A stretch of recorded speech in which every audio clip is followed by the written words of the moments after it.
Well, good evening, ladies and gentlemen. It's nice to see a lot of familiar faces out tonight. Despite the snow, it's still early October, but we're going to have a really nice night tonight, and I'm really appreciative of everybody that's come out tonight. My name is Craig Adam. I'll be your Master of Ceremonies for tonight's Regina Sports Hall of Fame 7th Annual Induction Ceremony.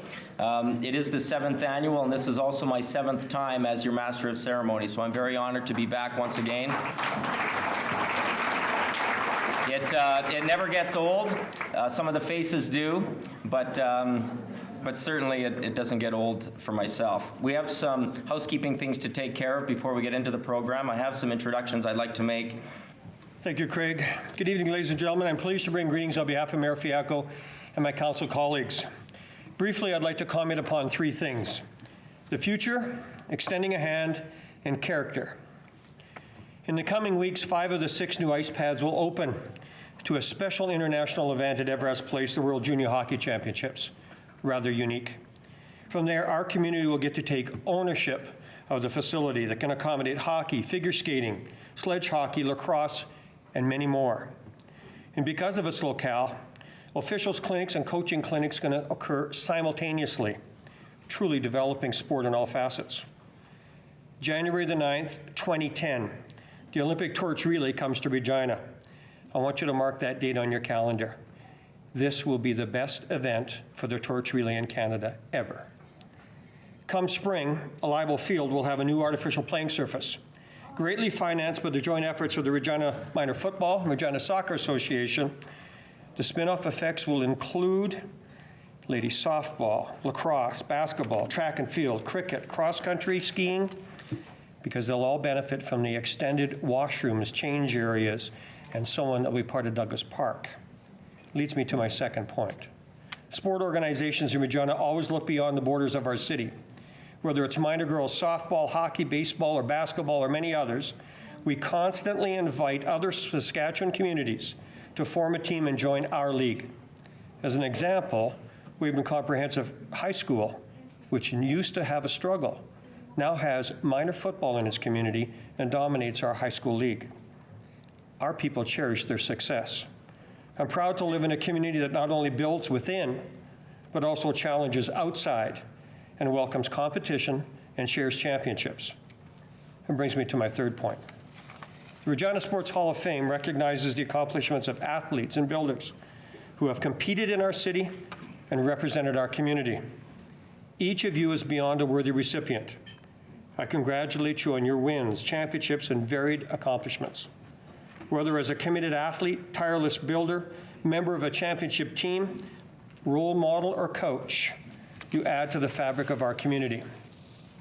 But for me, there's a basic quality that ties each of you together and is the most significant reason each of you are being recognized today. When you chose to enter the athletic arena, you truly bear your soul. You are on display to those in attendance and to the many discussions that follow after a match. First, each of you chose a path and you committed to success. You constantly displayed the traits of hard work, personal sacrifice, commitment, team first, and faith in your fellow man. Your friends, teammates, colleagues, and family nominated you because of your character. We witnessed that character every time you competed or coached or worked for the betterment of your sport. And it is that aspect today that we truly honor tonight. We are proud of each of you. May God bless.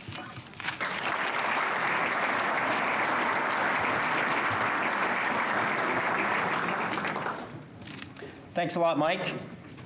Certainly tell that election fever is in the air.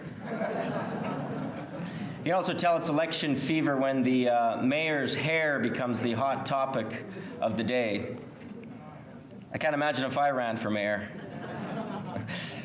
my hair would become a topic as well.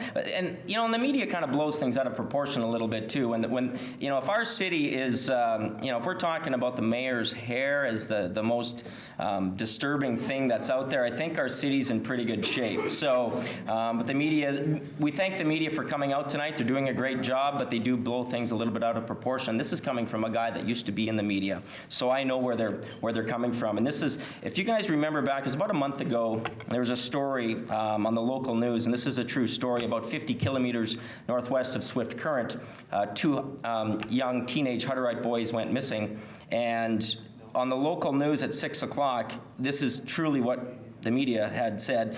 2 missing teenagers from the Hutterite colony, 50 kilometers northwest of Swift Current, last seen wearing gray pants, white shirt, and black hats.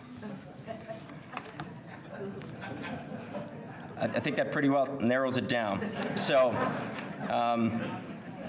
but it's nice to see a lot of athletes out tonight, and myself just got back from New York last week, along with His Worship Mayor Pat Fiacco, Lieutenant Governor Gordon Barnhart, and a group of us raised close to $100,000 for the Arthritis Society of Saskatchewan. We ran a marathon in the Hamptons in New York, and you can applaud. That's okay. That's okay. We appreciate that. And so that really good. I mean, running really feels awful, but it'll make you live longer. So your life will be awful, but you'll live longer. Okay? So keep that with you tonight. I'd now like to invite Tom Shepard, the president of the Regina Sports Hall of Fame, to bring greetings on behalf of the board of directors. Tom?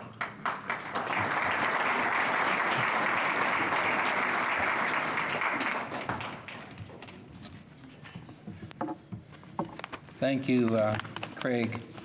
Adams? Which one? Anyway, he doesn't like to be called Adams. Anyway, on behalf of the Board of Directors of the Regina Sports Hall of Fame, I'd like to welcome everyone to the 7th Annual Regina Sports Hall of Fame induction ceremonies, where tonight we're going to honor athletes, builders, teams, and patrons who have contributed to Regina's great sport legacy. Tonight, we recognize the accomplishments of 2 great Regina athletes, Frank Kovacs from hockey and Chris Biegler from basketball. In addition, we also honor 3 outstanding builders, the late Bill Rickard from fastball, Glenn Williams in swimming, and Ed Boychuk in hockey. Our final inductee is in the team category. The 1956 Canadian High School Curling Championship curling team from Central Collegiate, comprised of Bob the Hawk Hawkins, J. David Williams, Bruce Beveridge, and the late Ted Clark. Now that's right. While we at Balfour Tech, we're still playing football in late October and November,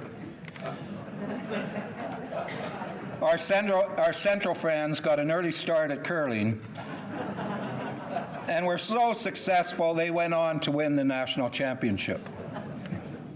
A great accomplishment.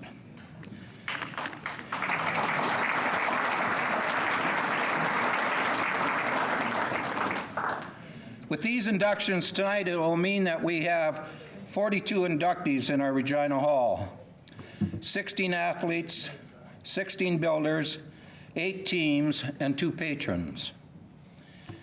In addition, because we only started, I guess 7 years ago, this being the 7th, in addition, we also have another 150 other very honorary members with Regina connections who had already been previously inducted into the Saskatchewan Hall of Fame before we founded the Regina Hall 7 years ago.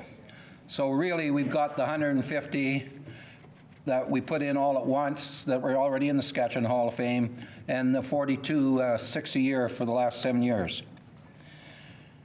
At present, all our inductees are honored at a temporary display site inside the beautiful main lobby of the U of R's Center of Kinesiology, Health and Sport.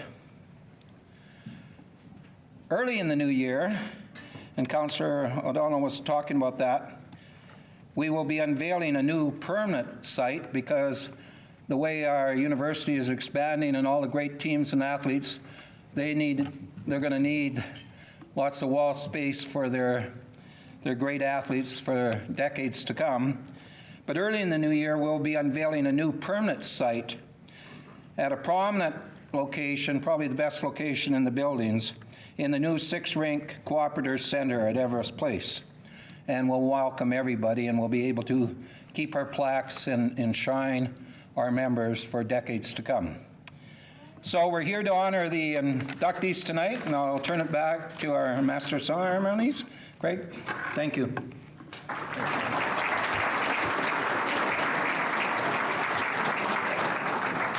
Thanks, Tom. That was very inspiring and refreshing. It's amazing what a short nap will do. So I'm looking forward to your book. He's got all the page numbers down. He just has to fill in the rest. So but let's get on with tonight's ceremony and induction ceremony. First up, the 1956 Central Collegiate Curling Team, which is represented by Dave Williams, Bruce Beveridge, Ted Clark, and Bob Hawkins.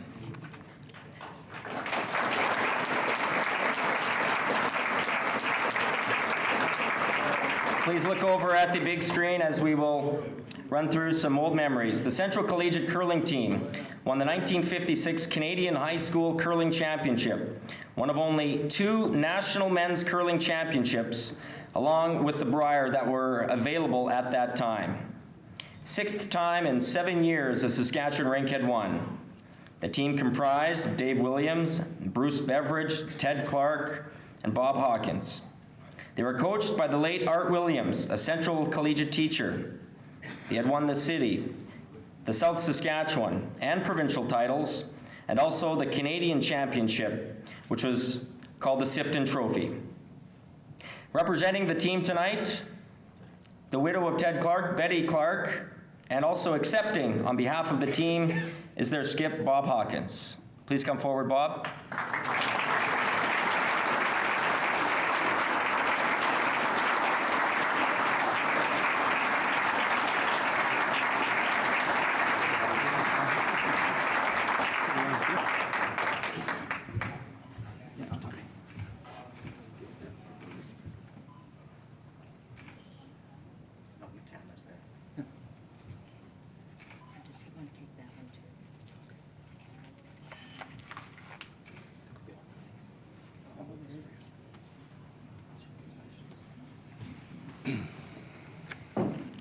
Two minutes.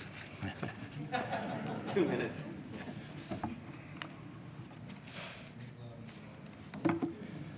Which one's live here? This one. That one.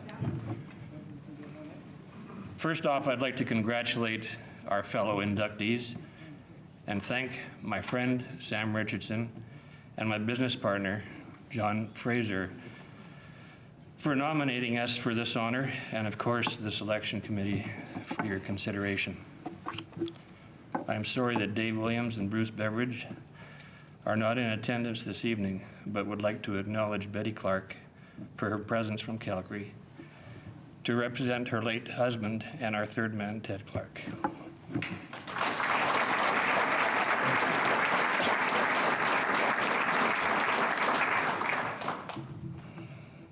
In the late 1940s, Ken Watson from Winnipeg had a vision that schoolboy curling could be developed into a national championship. He certainly had the credentials to tackle this task, as he had skipped his Manitoba team to 3 Brier championships, developed the Winnipeg slide. He was the first one to ever slide with a rock, and he was a school teacher. In 1950, with the cooperation of all the provincial curling associations, a national championship sponsored by the Sifton family of newspapers was born. Excuse me. In the first 6 years of the national competition, Saskatchewan won 5 titles and finished runner-up to Ontario in the 1953 event. My obsession towards duplicating these achievements was born before 1956. For some time after 1956, this championship remained as one of only 2 national curling events, the other, of course, being the Brier. Ken Watson estimated that at the time, as many as 50,000 schoolboys had participated annually in school, city, town, district playdowns. I can believe it, as we had to beat out 5 other teams at Central Collegiate just to get to the city part of it. I would be surprised if more than 3,000 to 5,000 participated in at the junior level towards the championship today. Our team was extremely fortunate to have captured the Saskatchewan provincial title against a tough team from Delisle. I didn't know what to expect at the Nationals, but did know that because of Saskatchewan's record, we would certainly have a target on our back. We started play with a loss over BC, followed by 4 wins, and then a loss to Quebec.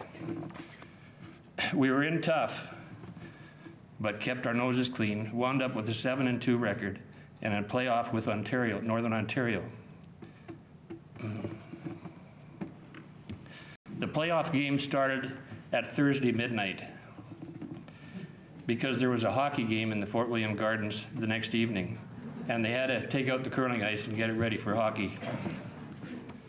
Believe it or not, an estimated crowd of 3,000 people were on hand at the start of our game, and over 1,000 stayed until 2:30 in the morning to watch it wrap up. I hate to admit this one. We were up 8-4 playing the 9th end, and they got a legitimate 2-ender on us. And I think I wrecked on a guard on 10, and they stole 2 more. The boys kept things open on the extra end. And I think I only had to draw the full 8-foot for the victory. Don't ever underestimate the source of an adrenaline rush. I had practiced this shot hundreds, probably thousands of times. I always had a good sense of weight on releases of a draw, but this one got away from me a little bit, and we didn't lay a broom to it. It was the longest 30 seconds of my life, and the rock came to rest on the button. Our dream at that moment was realized, and the hundreds of hours of practice had paid off. Central classes were canceled that afternoon, on the Friday afternoon, and the student body, by and large, were there to meet us at the airport, only 10 hours after we'd won the championship.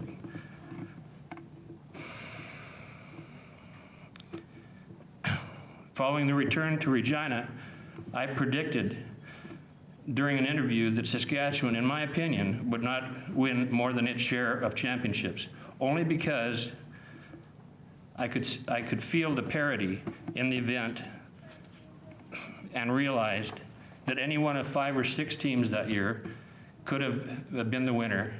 It was our week. Saskatchewan, in 53 years since our run, has won 7 times.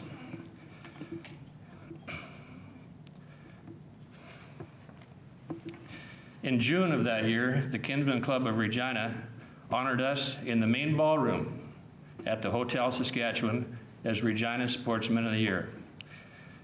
Just 3 weeks ago, Bruce Beveridge and his wife hosted Dave and his wife and my wife to dinner at their home in Vancouver.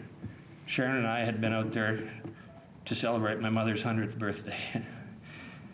It was our only get-together since 1956. When Sharon and I got off the airplane yesterday, I noticed the senior gopher from Central standing around with a sign with my name on it. I went over to him and asked him why he was there. He said he didn't know, but that Tom Shepard had sent him out to meet me. He asked me why I was here, and I said, well, don't you remember my team won a national championship for Central Collegiate in 1956? He said, God, he said, that was a long time ago. I think I remember. And then he asked me why I was here now, and I told him about the Regina Sports Hall of Fame induction ceremony tomorrow, and that our team was being recognized. I could see in the tears in his eyes welling up, in the senior Gophers' eyes welling up, and he said he was very proud, and that all the other Gophers that had played on numerous sports teams at Central would be proud too. Then he said, in a quiet and sober voice, that even though the building where we all went to school has been torn down and it's gone, the spirit of Central Collegiate lives on. Thank you.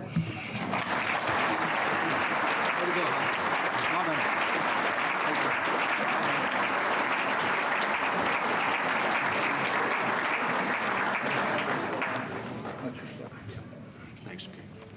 Ladies and gentlemen, please join me in welcoming the 1956 Canadian High School Curling Champions from Central Collegiate into the Regina Sports Hall of Fame. Congratulations.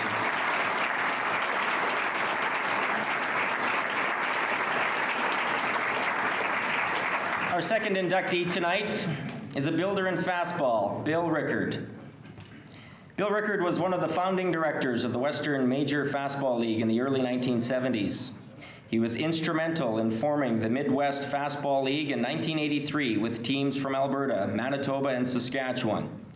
This was an elite group when the sport was in its heyday. He implemented an exchange program for international fastball players from the US, New Zealand, and Asia from 1984 to 1987. He began association with fastball as an equipment manager and trainer of the Regina Carlings in 1968 to 1975. Helped Regina Sports Hall of Fame inductee Cappy Kaplan. He coached the Regina Molsons from 1976 to 1981, and he also served as general manager from 1982 to 1986. The Molsons won the Western Major Fastball League Division pennant in 1977. In 1978, he attended the World Softball Championships in Kimberley, Wisconsin, placing third, which was the highest finish by a Canadian squad at that time. After the passing of Cappy in 1982, Bill added the title of general manager to his coaching portfolio. Bill was born August the 28th, 1947 in Quipel, and he died August 15th, 2005.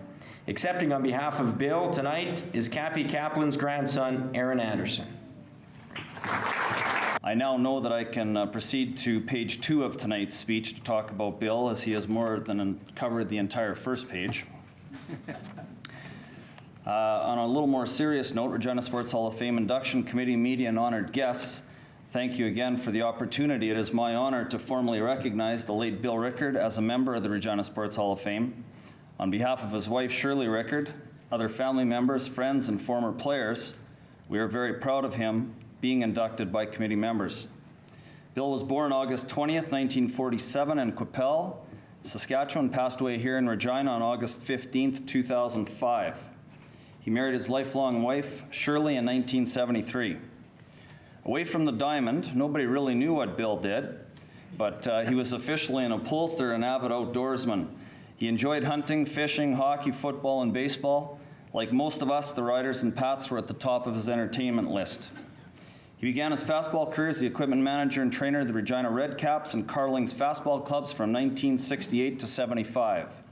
In 1976, the team began a 10-year association with Molson Brewery. That same year, Cappy Kaplan knew Bill was ready to become the field boss and promptly named him coach. I also started as the bat boy of the team that year and recalled this huge man with a handlebar mustache and an attaché case that he used to carry everywhere with him, including the dugout at every ballpark. My first thought as a young boy at the time was, this guy must be really important. Instead of being the coach, I thought Bill was a detective for the FBI or the CIA. And this attaché case always seemed to have cash in it, and I wondered, since he really didn't have a job, how that all happened. I also recall a time when I used to get the bats ready for the next player coming up, so you'd take a few cuts on the on-deck circle. I was standing there with a bat for one of our players when Bill grabbed it just before going to his third base coaching box. I asked him what he was doing. He bellowed, "Give him a different bat. It hasn't had any ding marks in it for days." Talk about confidence in his offense. After Cappy passed away in 1982, he then assumed both the coach and general manager roles from 1982 to 1986. As Craig just mentioned, one of his proudest accomplishments was finishing third at the International Softball Congress tournament held in Kimberley, Wisconsin during August of 1978. When I got back from Wisconsin, my grandfather asked me how the trip was. I said, "Oh, it was great. I got to hang out with the boys and got to see a few major league games in Milwaukee." And he said, "Well, and how about, how'd the team do?" And I said, when Rickard and assistant coach Bill Rogers and veteran player Sonny Donison were finished arguing about the perfect bunt defense, things got a little better as the tournament progressed, and we moved on into we got the third place game and lost it. But anyhow, one of the other important things I told him was his team certainly, I didn't know how they finished third because they missed the curfew on most nights. During the late 70s and earlies, Bill helped lure softball legend Eddie Feiner of King and His Court to Regina on several occasions. He used to pitch an inning or two, in the odd exhibition game as well when the Molsons played the Regina Red Sox baseball team.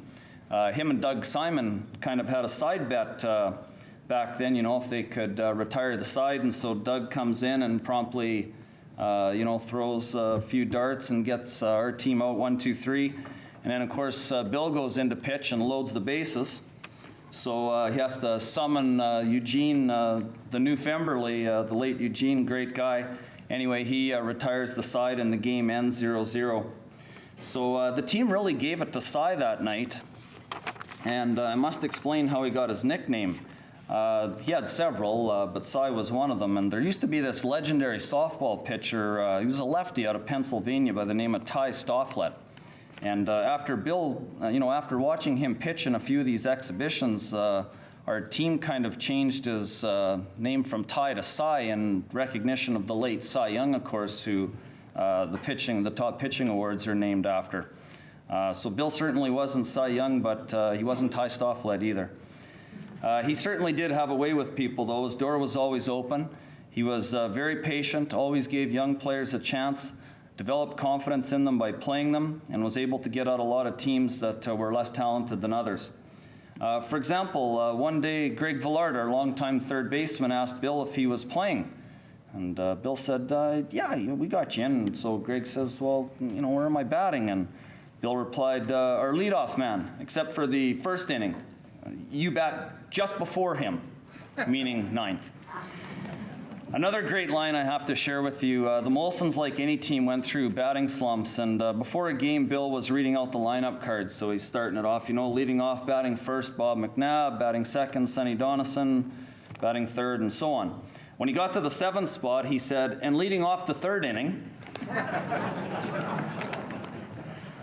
Before quitting his coaching and managerial duties, he was able to send some of his younger players over to New Zealand in an international fastball exchange program that he developed in 1984 and had some players come back to Canada from New Zealand and Hong Kong up to 1987. I remember Shirley telling me one day the reason why they never decided to have their own family and have kids was because she had to mother all the ball players that rented the Rickard House during the season, especially the imports, as we call them, from all the various countries. In closing, the ultimate compliments came from many of his players and players of other teams over the years. He was widely respected, a true student of the game, with a vast knowledge, and had a genuine interest in his players and never expected anything in return. In return, Bill, the city of Regina is grateful that you chose our city to be home and made it a better place. Both you and Cappy are now together where you both belong, forever being remembered by a game you both loved, fastball. The Hall of Fame committee has done well in selecting Bill to be a part of us forever. Thank you.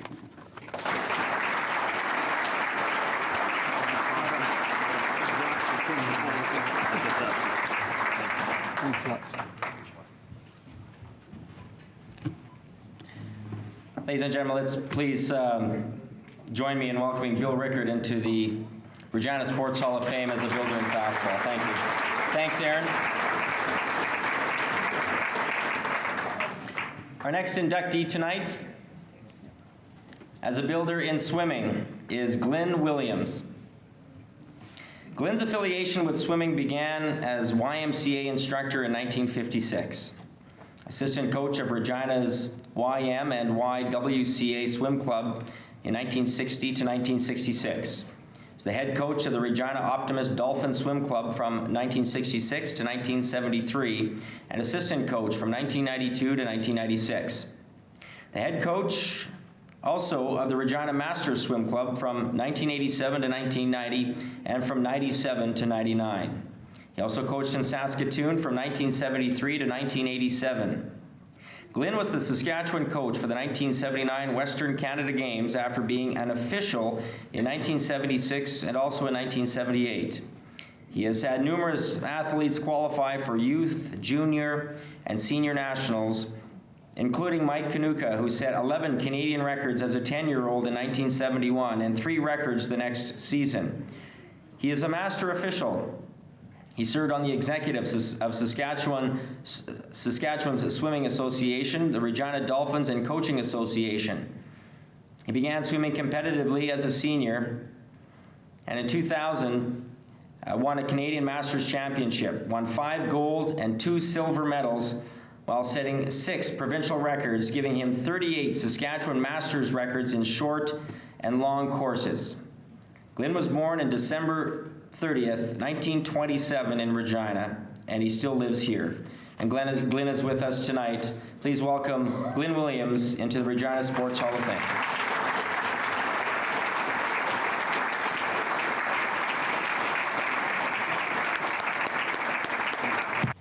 Oh, those pictures look good. Thank you very much. I've always had a love for the water, although my first experience at the age of 6 was a little startling. My grandfather lived at Lipton, Saskatchewan, so as a family, we went out to visit him, and my 3 uncles decided to go to Crapel Lake and go fishing in their rowboat.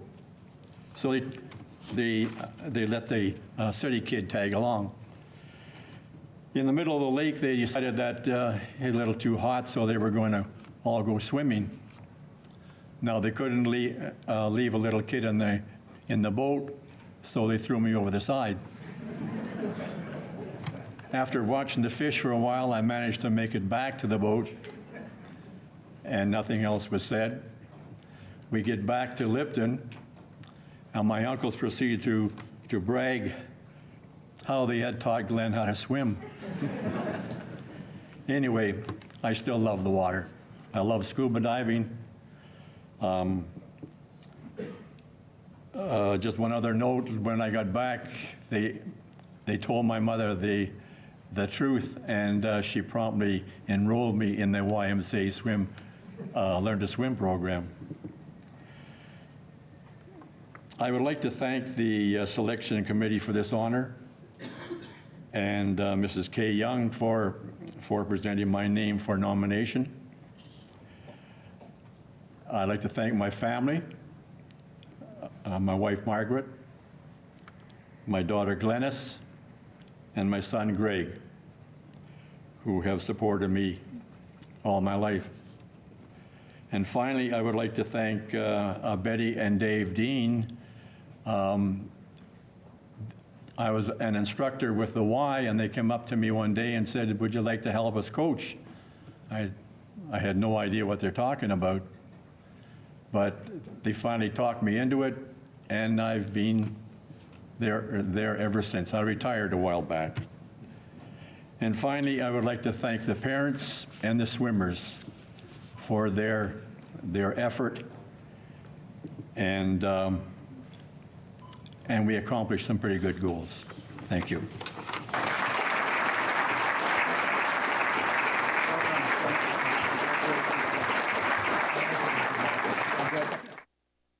Our next inductee in the category of builder in hockey, Ed Boychuk. In 1953, Ed played junior hockey with the Moose Jaw Canucks. In 1957 to 1961, he earned a hockey scholarship and played for the Colorado College Tigers.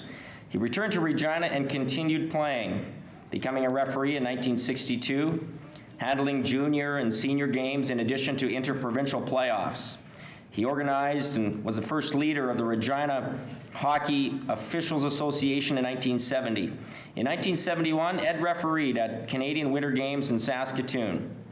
Ed was referee-in-chief for Saskatchewan Amateur Hockey Association from 1973 to 1979 and became vice president of the SAHA in 1979 and the president in 1980 to 1983. In 1984, Ed received the Sask Sport Recognition Award and was the co-founder and the president of the Saskatchewan Midget AAA Hockey League from 1984 to 1988 and set up provincial programs that were duplicated nationally, established clinics for instructors and referees, holding them in communities throughout Saskatchewan. He also developed manuals and casebook for on-ice situations, which included rule interpretations that he had adopted by the Canadian Amateur Hockey Association. Saskatchewan's registered officials grew from 300 to 1,000 during his tenure, and Ed strengthened the reputation of local officials, helping Regina's Andy Lagasse work 1976 Canada Cup and two others attend first level 6 seminars.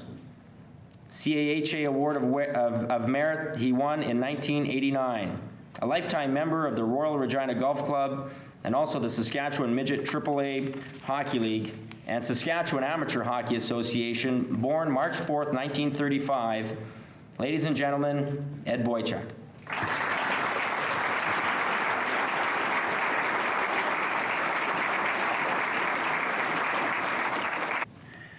Wow, there's only one word I can use to describe this moment and this evening: unbelievable. First, I'd like to congratulate the other nominees who will also be inducted into the Regina Sports Hall of Fame. I'm pleased to share this honor with you. I'd like to extend a very special thank you to Kent Stewart, who was responsible for submitting my name for consideration. And I would like to thank President Tom Shepard and the Board of Directors of the Regina Sports Hall of Fame for accepting and approving the submission and bestowing upon me this most prestigious honor. Although I am the one receiving this recognition, it was the accomplishments of all of those who were part of the Regina Hockey Officials Association, which has justified its existence and which showcased its success. The association began in 1970-71, and just a few years later, as was mentioned, in 1976, one of our members, Andy Lagasse, was selected to work in the Canada Cup, which is now known as the World Hockey Championships. Because of his performance there, the International Ice Hockey Federation and Russia invited Andy to referee in the Izvestia tournament in Russia. Andy certainly did the association proud, and I'm very pleased that Andy and his wife Sharon have come here from Ottawa to attend this induction ceremony. In 1980, another referee from our association, Kent Stewart, was invited to attend tryouts for the World Winter Olympics being held in Lake Placid, New York. Kent was one of the top performers at camp and did an excellent job in refereeing those memorable games. This was another great success, which reflected well on our association. And my thanks to Kent and his wife Susan for being here tonight. Over the years, other officials from our association have gained fame and national and international recognition, not only for themselves, but for Regina and Saskatchewan. These include referees such as Mick Magoo, Brad Watson, Mike Hasenfratz, all of whom made it to the top, the NHL. I'm proud to have organized and promoted an association which served to train and support those who have developed into such high caliber officials and who have accomplished so much both on and off the ice. How am I doing? I'm from Balfour too. I can tell.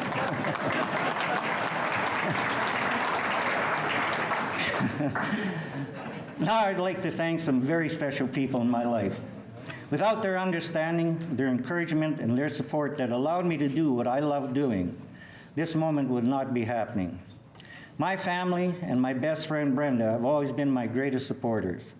Tonight I'm very happy that they are here to share this special moment in my life and that I can thank them publicly. To my daughters Diane and Joanne and to my son Rob, who are here, and to my son Jack, who lives in Texas and could not attend. To them and their spouses, and to my grandchildren and to Brenda, I'd like to say thank you for always being there. I love you all very much. Hockey has always been good to me, from my playing days to officiating to administrative and leadership roles.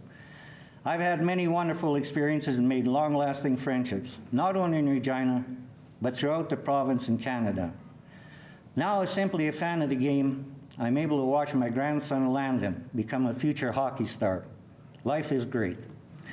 Before I close, there is one other person I would like to recognize. Those of us who were fortunate enough to play on his sports teams and learn from his teaching skills and coaching wisdom owe a lot to Coach Gord Curry. He not only taught us the rules of sport, but more importantly, taught us the rules of life. He has been a strong inspiration, and his teachings have helped and influenced my accomplishments in both hockey and in life. And that is one of the reasons that I am now standing here to receive this honor. Coach, thanks for all you have done for me. Looking at my name in the same category as you in the Hall of Fame, I feel I have died and gone to heaven. Coach, thank you. Thank you all, and God bless you.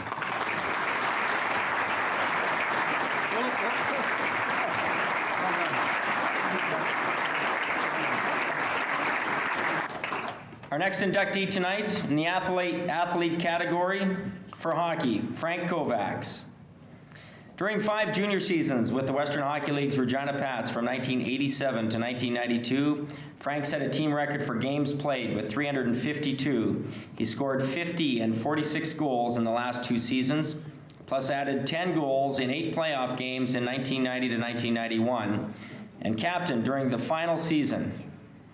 He earned laurels as the team's MVP and most popular player. He was a 4th-round draft pick, 71st overall by the NHL's Minnesota North Stars in 1992. And he played from 1992 to 1993 with the Dayton Bombers in the East Coast Hockey League and was named the league MVP. And in 1993 to 1994 with the American Hockey League's Moncton Hawks. He also had stints in the AHL, the East Coast Hockey League, and the International Hockey League, plus a year in Hungary before 3 seasons in England. From 1996 to 1999 with the Sheffield Steelers, and from 99 to 2000 in Austria. He was also England's Player of the Year in 1996 to 1997. He spent 2 seasons in Roller Hockey International. He attended Balfour Collegiate and the University of Regina. He graduated Police College in 2005 and joined the Regina Police Service. He's a camp instructor with Hockey Ministries International. He also helped with the Drug Freeze program in England, the Saskatchewan Rough Riders Team Health, the Canadian Diabetes Association, and Special Olympics. Born June 3rd, 1971, and lives in Regina. Ladies and gentlemen, please welcome Frank Kovacs into the Regina Sports Hall of Fame.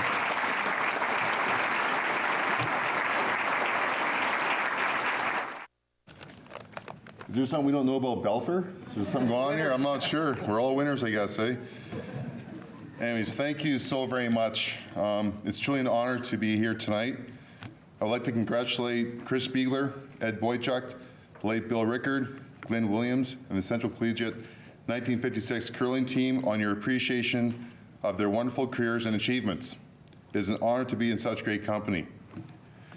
I don't think any player plays a sport so they can be inducted into the Hall of Fame. I played hockey because I loved it more than anything in the world. I would like to thank the selection committee for recognizing my dedication and achievements in my hockey career and allowing me this incredible honor of being part of the Regina Sports Hall of Fame. It is something my family and I will cherish forever. Thank you, Tom Shepard and the entire staff of the Regina Sports Hall of Fame for their countless hours of work for making this day a memorable one for all of us. I believe that any person can be successful in whatever they do by having 2 things in their life: a goal and commitment. At a very young age, I just loved hockey. I used to watch hockey on Saturday night with my brother and my dad, and the Toronto Maple Leafs was my favorite team. And basically that was my goal. I wanted to be a hockey player for whatever reason. It was in my heart. I thought that that's what I want to do and that's what I'll be. And no matter who tells me I can't, no way, it's going to happen. And it's funny how it started. I think every player has a story how they started their career. Mine was a little unique. My mom took me to the rink, my sister, my brother, to the Ritchie hockey rink at the age of 4 years old, and taught me how to skate. And I put my skates on, and away I went. I started running around this ice and had a good time. When I went to school, I had a friend who actually played on the real hockey team. And my parents didn't really know how to get me involved in hockey, so I kind of take it upon myself. And what happened was, I asked my friend, like, when's tryouts? He goes, well, 7 o'clock tonight at Ritchie. And I had no equipment, I had no training, nothing. I just went to the hockey rink with my old hockey stick, which my dad bought me. It was the wrong hand. And my old skates and some winter mitts and my jacket, and away I went to Ritchie. I didn't tell my mom and dad nothing. So I showed up there, I sat in the stands, put my skates on, and I was kind of getting intimidated. I said, I shouldn't be here, I shouldn't do this, it's not right. So 7 o'clock came, I saw that clock there, right on the nose, all these players started walking out of the dressing room with their equipment on. And I went, uh-oh, this isn't right, I don't fit in here. So I saw my friend, I said, Shane, what should I do? He goes, well, I think you should talk to the coach. So I talked to the coach, and I said, I like to play hockey. How do I go about doing this? He goes, well, I shouldn't really do this, but I'm gonna let you come skate with the guys tonight. So I jumped on the ice, and I was the only guy on the ice without no equipment on. I skated around and had a good time. And at the end of practice, he says, well, you can play on my hockey team. So I ran home, and I told my mom and dad, guess what I did? I made a hockey team. They said, what'd you do? And they were kind of surprised, mad, but they were kind of saying, okay, now let's go see what happened here. So they came back to the hockey rink with me, and I met the coach, Bill Barber. It was a community hockey team in Regina. And he basically said, well, he can play in our team. Here's a list of equipment he's supposed to wear. Go buy it, and away we go. And from that point on, my parents never stopped supporting me. I'd like to thank my family for all their encouragement, endless support, and sacrifices they have made to allow me to play hockey. To my dad, Steve Kovacs, who passed away 2 years ago, thank you for teaching me respect and work ethic. Thank you for never missing a game, and thank you for being my biggest fan. I love you and miss you. To my mom, Ursula Kovacs, thank you for all your love, kindness, and support. I will never forget all that you have done for me and our family. Thank you for getting up at 4:30 in the morning on those cold Regina mornings, getting me dressed. She didn't drive a car, so sometimes my dad worked shift work. She'd get me dressed and give me a warm breakfast, and we walk over to the bus station, catch the bus to the Mahana Arena, and went to hockey practice. And I don't think that was one of the things she liked to do the most in the world, but she never ever complained. She always had a smile on her face, and from that taught me so much about dedication to hockey and to family. She did a lot for me. Thanks to my brothers Stephen and Michael and my sister Sandra. All your support and sacrifice have not gone unnoticed. Without all of your love and support, I would not be where I am today. Thank you from the bottom of my heart. To thank Rob Vanstone and the Leader Post and all the other writers of Leader Post. In my opinion, the Leader Post is probably one of the best newspapers in the world, with one of the best sports sections in the world. Rob and I met my first year with the Regina Pats when I was 16 years old. I believe that was his first year covering the Pats, and we became very good friends over the years, and I really appreciate Rob, what he's done in the city of Regina, and how he has covered all the sports in Regina and made it very important to himself. Thank you, Rob, for nominating me to be a part of the Regina Sports Hall of Fame. I'd like to thank the former members of the Regina Pats, Bill Hickey, Ted Knight, Morley Gusway, and Jack Nickel.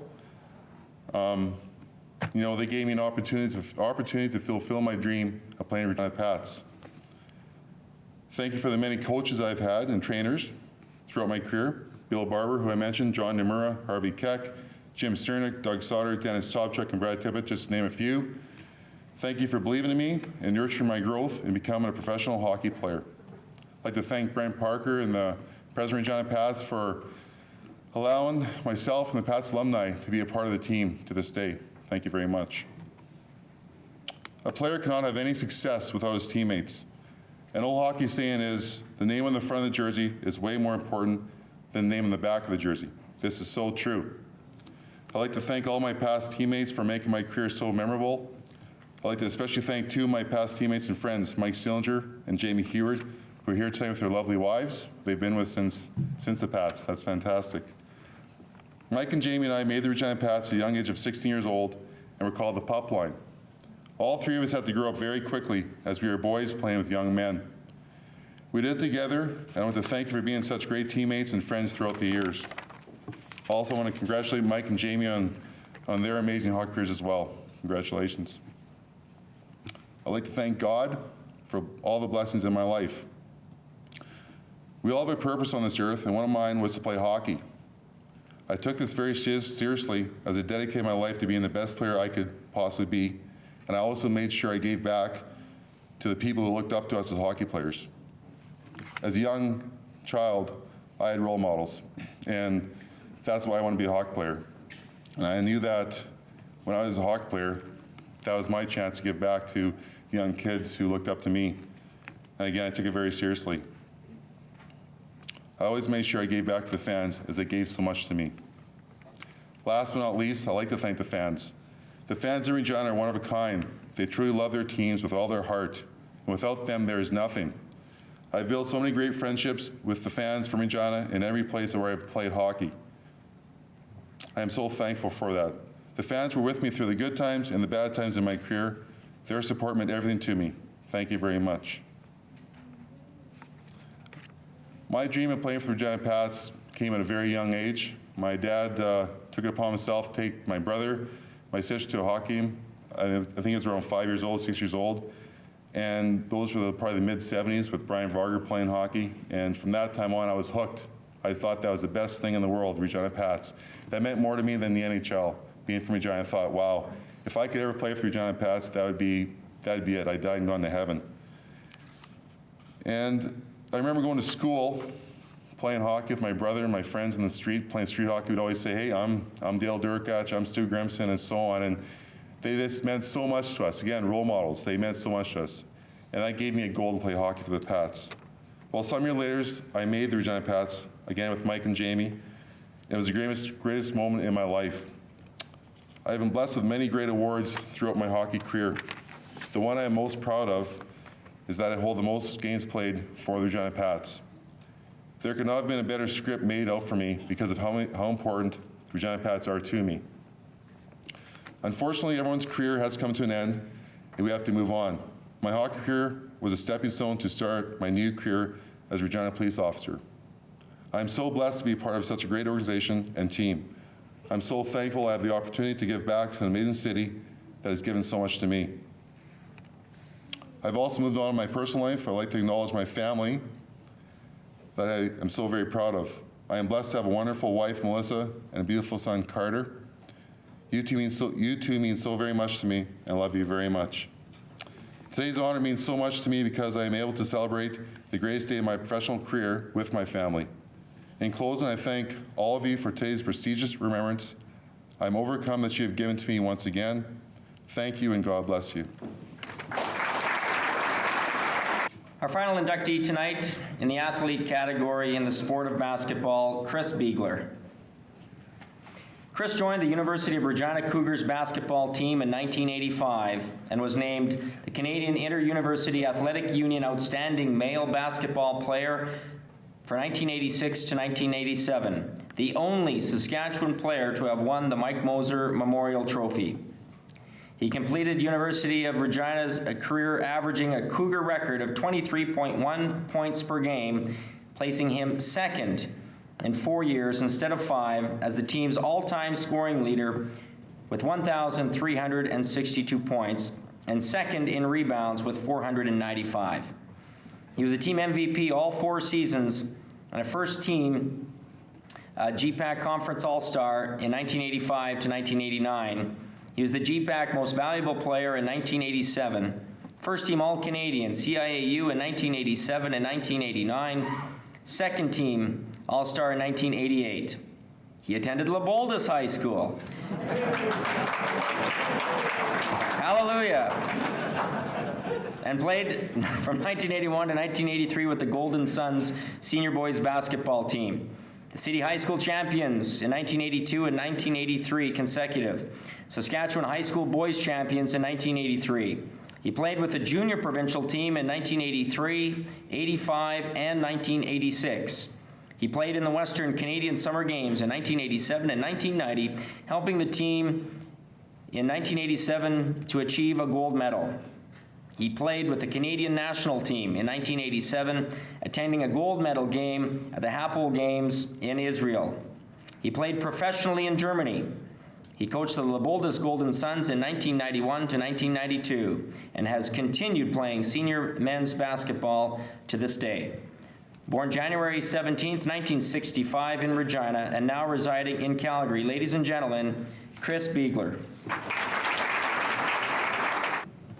I was told they kept the tallest to last. Not necessarily the youngest or the oldest. I'd like to thank everyone for coming tonight. I'd like to thank the Regina Sports Hall of Fame Board for all the work that they do, for my nomination, and all the other this evening's inductees. My nominator, we had a discussion before, who nominated me? Big discussion at my table. And everyone's pointing at everybody else, asking who nominated. Did Rod nominate me? Did Mark Sylvester, Steve Engel, Kevin Schiller? No. My nominator, Ryan Zeta, who's not here tonight because he called in sick,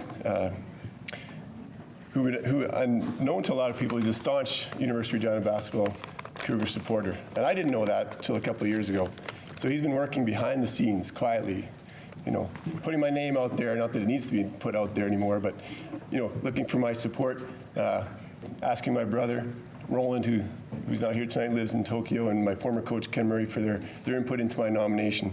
So because of him, I'm here. And because of everybody else, from family to friends, teammates, and supporters, I'm also here.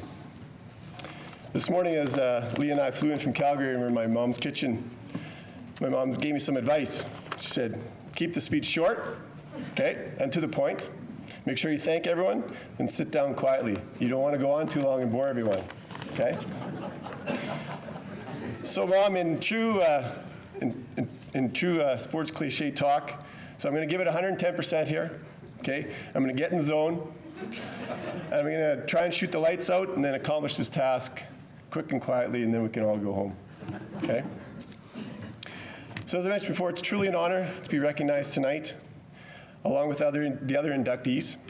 I'm proud to have played and represented the University of Regina, proud to have represented the city of Regina, the province, and my country. And also to be the third inductee from the institution of the University of Regina, following the 2000 and 2001 U of R women's basketball team, who were inducted last year, and then previously the 96, 97, the men's wrestling team who were inducted in 2007. People always want to know how I got started playing basketball. I was like Frank, actually. I wanted to play hockey. That's all I could do. Hockey in the winter, baseball in the summer. That's all we did. Whether we were playing on the driveway, down at the rink. Okay, endless hours.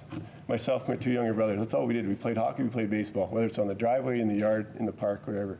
Down the rink in the wintertime, and we played baseball in the summer. That's what I love to do. I want to be a hockey player. I want to be Bobby Orr. Okay?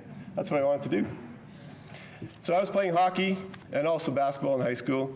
And after my grade 10 junior boys season, I met with Mark Sylvester, who was assistant coach, and the late Ron Pettigrew, who was head coach of the senior boys basketball team.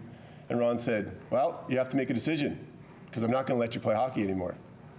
So you better choose basketball. And I've chosen basketball, and I've chosen it ever since. It's a great game. It's a great sport. You meet lots of wonderful people, lots of wonderful teammates, lots of great competitors who become teammates later on, which you don't know that when you're playing against them, okay? And I've met a lot of people. It allowed me to travel the world, allowed me to travel the province and this country. And I've been exposed to a lot of different things playing the sport, and which I love, and I still love today. So I started, say formally, playing basketball about 31 years ago. It's a long time, okay? I started playing the Regina Church League system. I was playing with my younger brother, Lawrence, and Steve Engel, who's here tonight, okay? We started with Christ King Salukis. Mark Sylvester happened to be coaching. That's how I got started. But I was still playing hockey and baseball. Don't get me wrong. Those are my two primary loves. Basketball was kind of a third thing that just happened, because it was always going on in my driveway with my two younger brothers. They're always playing basketball. Something to do in the summer. We did it in the fall. It's kind of tough in the wintertime with the ice on the driveway. We managed to squeeze it in sometimes. And one of those pictures actually was taken on our driveway, which still has the basketball hoop up there today, which now I play with my nephews when I'm in town. as Frank has said, as any athlete realizes sooner or later while you're playing, some sooner, some later, the one does not excel in this sport at all without the contributions of others and the help of others. So, as like him, I'd like to thank my family, who always supports you regardless of how good or bad you do. They're always there. They're the rock for you. And tonight, as a special thank you, I thought I'd thank also some former teammates and the coach, and also people that have been there. And I brought them here tonight because I know in the past you always seem to forget your teammates. I get an honor, but what about the teammates? They kind of go quietly on in the background. Okay. So Steve Engel, we started playing, as I mentioned. We started playing in the church league. Okay. We played high school together. We played junior boys. We played 2 seasons of senior boys basketball with 2 city championships at La Boldis. A provincial championship from La Boldis. Okay. I'd like to thank my younger brother Lawrence, who's here tonight. We've also played together. We played together at the University of Regina. We played in high school together, and we also started at church league together. Okay. Mark Sylvester, who's here, was my first coach. Started in church league, coached us in senior boys in high school, and now we've played together in the past, senior men's basketball. Okay. I have Jeff Christensen who's here, Rob Andrist, Kevin Schiller, and we played at the University of Regina. Okay. We played together, and we have played together ever since. We play together here when I'm here in the spring for the alumni tournament. We play together in Canmore, and also in the spring we keep playing together at basketball. We've morphed now. We have different priorities when we play, but we still compete because it brings us together as friends and former teammates. And my other friend, James Hillis, who's not here tonight, he's busy coaching down the road at the university. There's a coincidence between just scheduling conflict. They're kicking off this season again. He's the head coach, and I wish them well in this season. And in closing, I just want to say it's a great honor to be recognized by the city here in Regina. I've been honored at the university, which is a big component of this city. But now the Regina Sports Hall of Fame, to be honored, it is great. And I thank all the other inductees. It is a great honor to be inducted with you also. Thank you very much.